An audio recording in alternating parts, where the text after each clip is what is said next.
Hello दोस्तों, मैं आज बात करने जा रहा हूँ कि हम कभी कभी ये या हम या आप उस जगह कभी कभी हारते हैं। तो जब हारते हैं तो दिखाई देता है कि हम इसलिए हार गए या इस कारणवश से हार गए या पढ़े नहीं तो हार गए या काम नहीं किए तो फेल हो गए। ऐसी मन में बात आती है। तो जब हम जानते हैं कि इस कारण से हार गए तो कोई टेंशन नहीं होती कि हाँ मुझमें गलती थी या आप में कमी थी, हम हार गए या आप हार गए। लेकिन जब वो कमी हो या कारण जो जिससे हम हारे होते हैं वो नहीं दिखाई देता है, उससे हम भाग्य मान लेते हैं। जिस कमी से हम हारे होते हैं वो कमी नहीं दिखाई देता हमें, उसी को भाग्य मान लेते हैं, उसको भगवान को छोड़ देते हैं कि इस कारण शायद हम हारे होंगे या अन्य कारण हो सकते हैं जिसे दिखाई ना दे, जिस कारण से हम हारे हो उससे हम भाग्य मान लेते हैं। ऐसे बहुत सी घटनाएं हैं अपने जीवन में। जब जानते हुए आदमी गलती करता है तो वहां अफसोस होता है कि हाँ हम हार गए, हमने ये काम नहीं किया।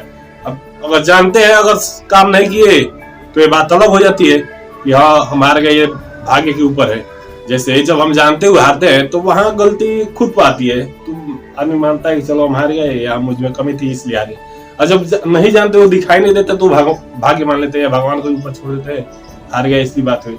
लेकिन अगर आप देखें जीवन में तो जब आप पढ़े लिखे होंगे तो आप ये अनुभव करते होंगे, मजदूर मेहनत करता है, पूरा दबा के मेहनत करता है, लगातार 12 घंटे या 8 घंटे वो लगातार मेहनत करता है, 10 ईंटें सर पर लेकर या कोठरी जो नहीं होता है टोकरी उसमें रख कर लेकर चढ़ जाएगा, 10 मंजिले पर चढ़ा जाएगा। लेकिन उसके पास टेक्निक नहीं है। जब टेक्निक नहीं रहती है तो वो जीवन भर काम करे तो कुछ नहीं कर पाएगा अपनी लाइफ में। वो आप दोस्त किसको देगा? भाग्य हमारे खराब था। अरे जब जानते हुए भी तुम हार रहे हो तो वहां भगवान को दोष देना गलत है कि नहीं?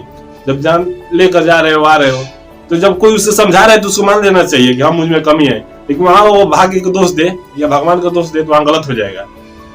अगर वही पढ़ा लिखा आदमी होता है, मुश्किल से दिन भर 5 मिनट या 4 मिनट कोई काम करता है या 7 से 8 मिनट, कोई मोटिवेशन स्पीकर होता है मुश्किल से जाके 1 घंटे या 2 घंटे काम करता है महीने या 6 महीने पर या 15 दिन पर, 10 दिन पर।